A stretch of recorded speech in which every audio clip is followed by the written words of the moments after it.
École. Étymologie. Du latin schola, lui-même issu du grec ancien sigma qui omicron lambda eta skol. Nom. École féminin. Lieu dédié à l'apprentissage. Établissement où l'on enseigne les savoirs fondamentaux comme la lecture et l'écriture et qui sont aussi désignés sous le nom d'école primaire.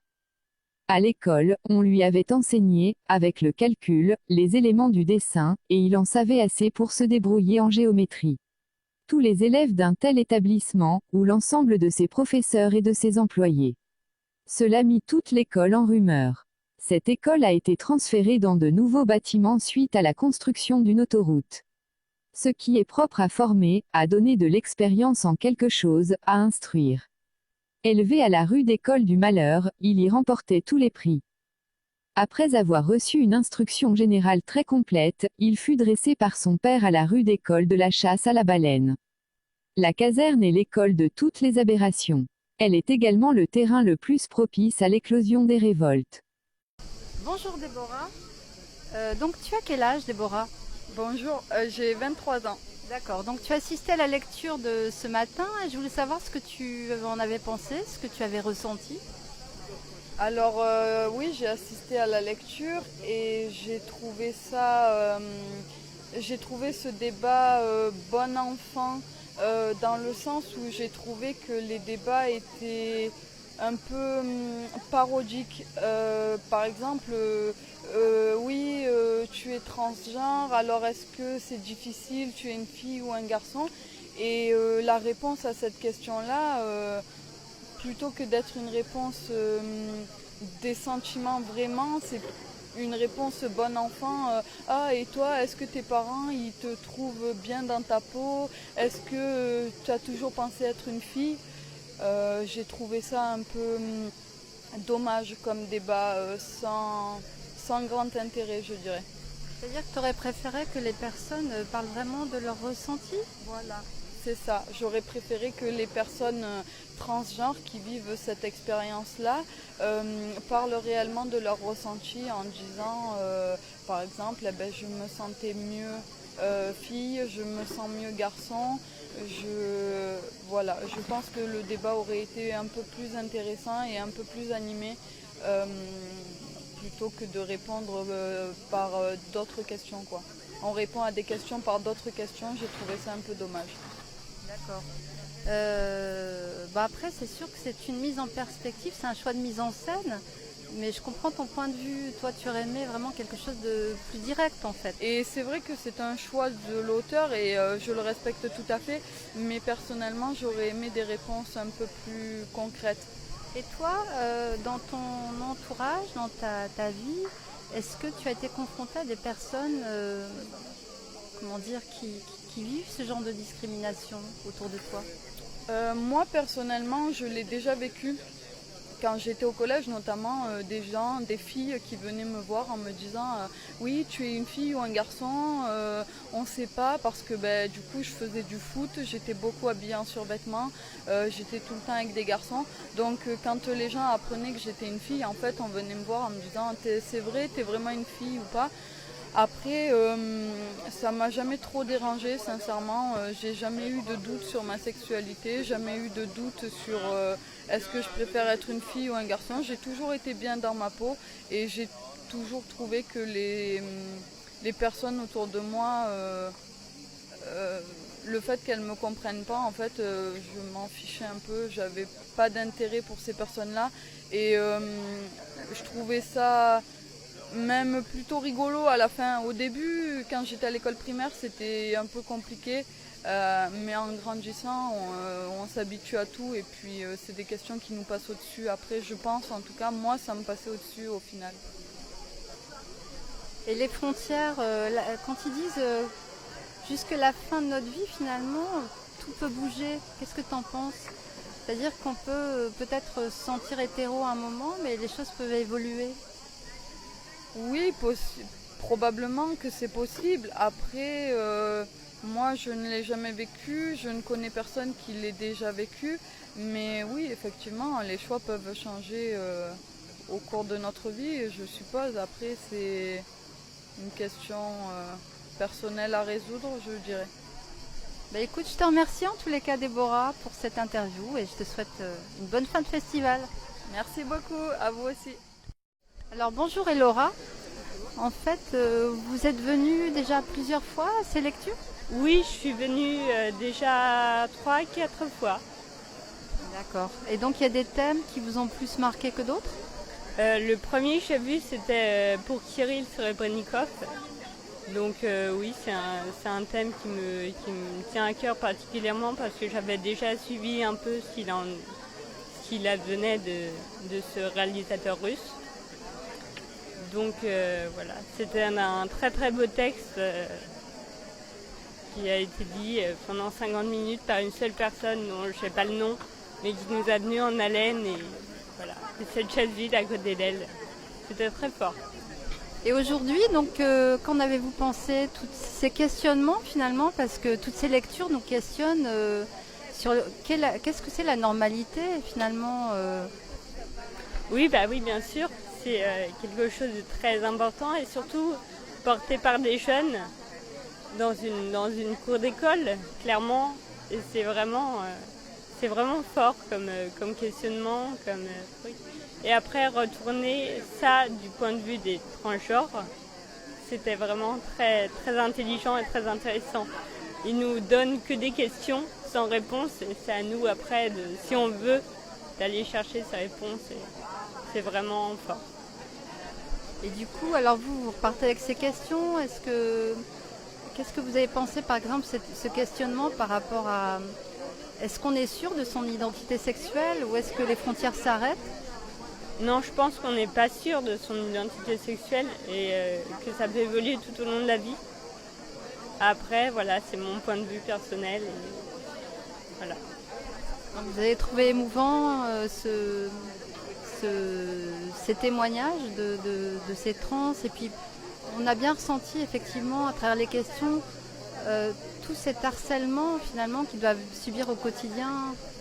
Oui, c'est sûr, tout cet harcèlement et surtout ce silence du début quand les autres leur posent des questions, ce silence et cette sollicité à ne pas bouger, à regarder le public fixement et ça c'était presque un des moments les plus forts, quoi. Regarder ces trois personnes qui sont stoïques face aux questions et qui veulent pas répondre mais qui en même temps on leur laisse pas trop la place puisque tout le monde les assaille. Donc voilà, c'était très très beau, très très fort. Là, merci beaucoup. Merci. Bon festival. Merci beaucoup. Bonjour, Bonjour. je voulais savoir ce que vous pensez de l'épisode du jour. Ce que je pense de l'épisode du jour, écoutez, je pense que c'était très touchant d'avoir enfin la parole aussi des adolescents. C'était très intéressant d'avoir la parole, que les mauvaises questions, tout ce qui est horrible, tout ce que les personnes en transgenre subissent au quotidien dans la curiosité et l'ignorance des gens. Et puis de mettre ça en relation avec la puberté, de se dire que les corps se transforment tous en fait à un certain âge et de pouvoir enfin se créer un espace commun à tous. Le final était pourtant plutôt gai, plutôt joyeux. Bah oui, mais on va pas souffrir toute notre vie, on a droit à un peu de bonheur quand même, non? Je crois qu'il est temps. Il est temps. Et sinon, je vous ai vu sur scène vous aussi plusieurs fois. Je voulais savoir ce que ça vous apporte en fait au quotidien, ce genre de mise en scène. En fait. Oh, mais là, il n'est pas tant question de la mise en scène, il est surtout question du propos. C'est la réflexion politique, personnelle, citoyenne que ça amène, l'ouverture.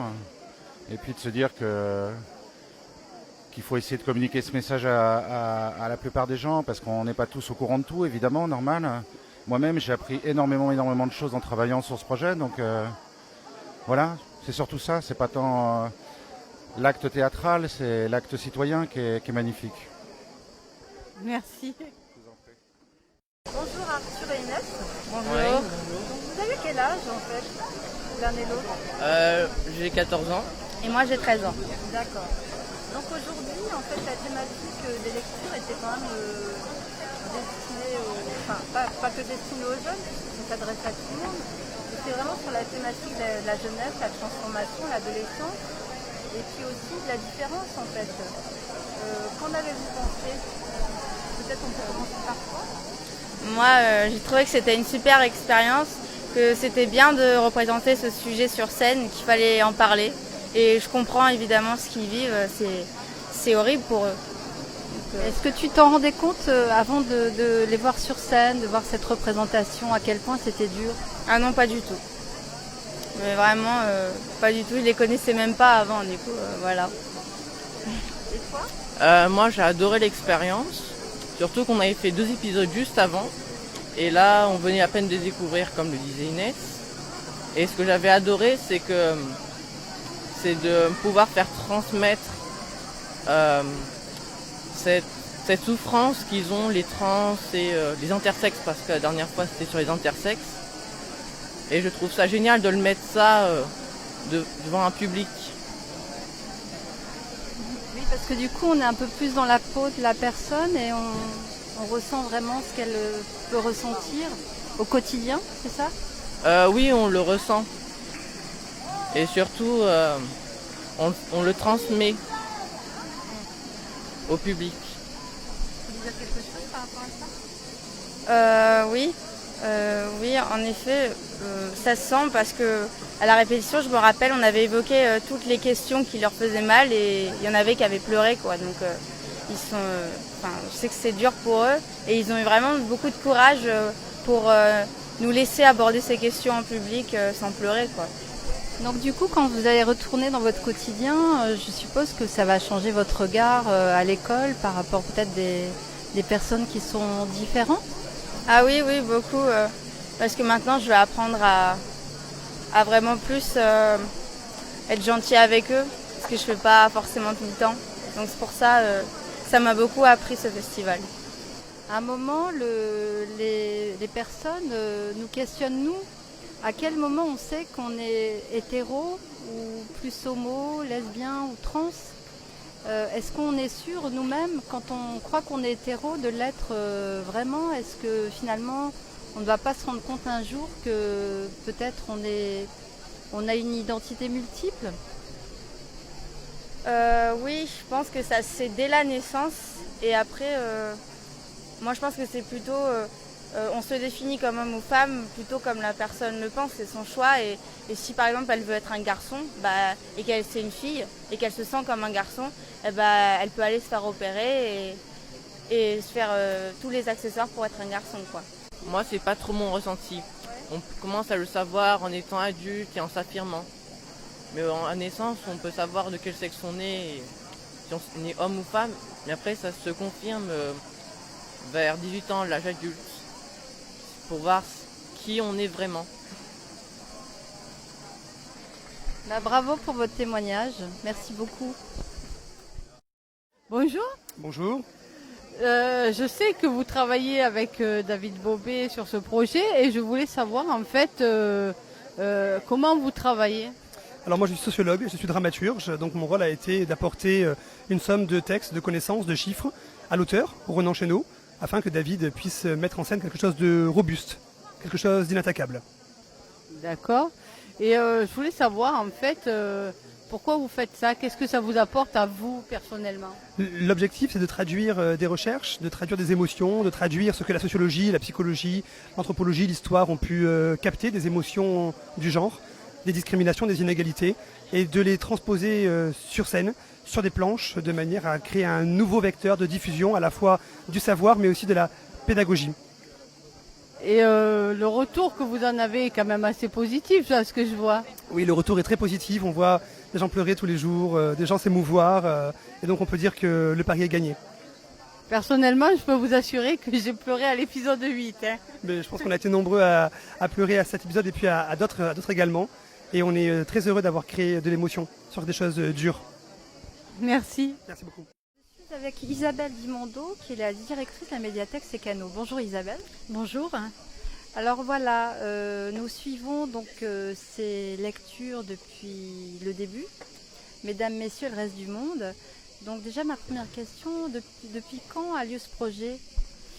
Le projet a été monté par Olivier Pi et son équipe. Alors je ne peux pas vous donner la date exactement, mais nous on a commencé à discuter avec leur équipe à partir du mois de février à peu près.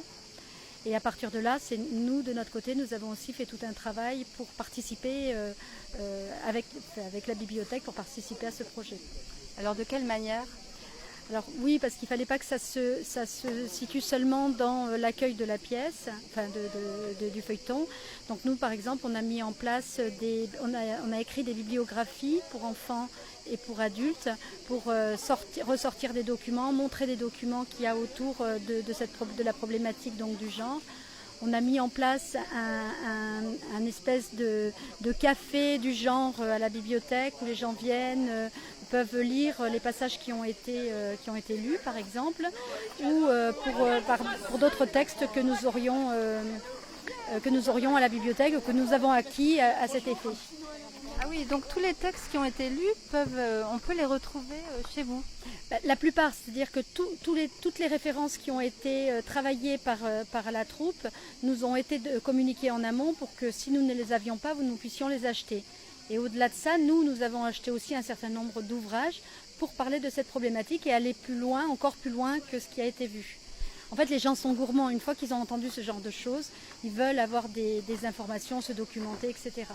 Oui, mais c'est ça, justement, c'est comme ça qu'on se rend compte à quel point ça a un impact puissant, toutes ces lectures. Et effectivement, c'est une question qu'on nous pose souvent, mais comment on peut retrouver les références et les textes ?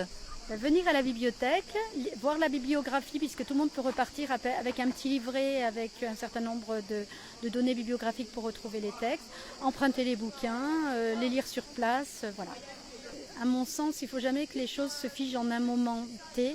Il faut qu'il y ait une filiation. Le fait de mettre en place d'abord ce salon du genre à la bibliothèque, puis ces bibliographies permet que même dans l'année, on pourra revenir là-dessus. C'est pas parce qu'on en a parlé au mois de juillet 2018 qu'on n'en parlera plus. Ce qui est important pour nous, Bibliothèque de lecture publique, c'est de travailler pour les enfants et pour les adultes, parce qu'il faut reconnaître que la pièce n'était quand même pas très accessible aux enfants. En revanche, la problématique, l'éducation des enfants, c'est tout de suite qu'il faut l'avoir. Pour que les choses évoluent, il faut travailler avec les enfants très tôt. C'est pour ça que nous, de notre côté, on a mis en avant un certain nombre de documents pour les montrer, mais de niveau jeunesse. On peut toujours, si vous voulez, nourrir les adultes au fur et à mesure pour qu'ils essayent de saisir un certain nombre de choses, pour qu'ils élargissent leur esprit, leur pensée, etc. On peut les nourrir. Mais le côté éducatif, il est essentiel dans nos métiers. Il ne faut surtout pas s'en passer. Puis c'est un bonheur parce que souvent, en plus, c'est fait de façon ludique pour les enfants et c'est important, quoi. Du coup, la réflexion, elle vient très tôt. Donc, vous avez pu assister à toutes les lectures ? Malheureusement, non. Je travaillais et du coup, j'ai pas pu. Non. Moi, j'ai beaucoup aimé l'introduction. Je dois avouer que j'ai beaucoup aimé l'introduction qui explicitait bien les choses, quoi. Après, il y a des moments qui m'ont plus ou moins frappée. Et c'est surtout que, mais après c'est un peu l'idée, hein, on a pu être agressé à certains moments. Je pense qu'il y a des moments où c'était un peu systématique et j'aurais aimé beaucoup plus de finesse sur certaines données. Voilà. Moi en tant que public, pas en tant qu'Isabelle Dimondo, directrice de la bibliothèque. Écoutez, je vous remercie pour cette interview et peut-être vous avez quelque chose à ajouter ? Non, je vous remercie vous d'avoir pensé à nous aux bibliothèques parce qu'on n'est pas seulement un lieu d'accueil, on essaye vraiment d'accompagner. Donc le fait que vous ayez pensé à nous montre que peut-être ça marche. La seule chose que je peux dire, c'est que ce feuilleton, comme les autres années, les dernières années, c'est très important pour nous. Les bibliothèques sont un lieu en fait de dialogue, de mots, de passage à témoins, d'explications, d'ouverture aux autres. Et il n'y a rien de tel que ce feuilleton, celui-ci, celui de l'année dernière, j'espère de l'année prochaine. Là, je crois qu'on est en plein dans nos missions en fait, hein, encore plus qu'une pièce de théâtre. Je trouve que la pensée justement quotidienne, avancer doucement, réintégrer, reprendre, voilà, je pense que ça c'est exceptionnel. Et c'est tout à fait ce qu'on essaye de faire toute l'année nous à la bibliothèque. Oui, une véritable pensée en action. Exactement, on essaye en tout cas, oui. Merci beaucoup. Merci à vous. Et bonne fin de festival. Merci.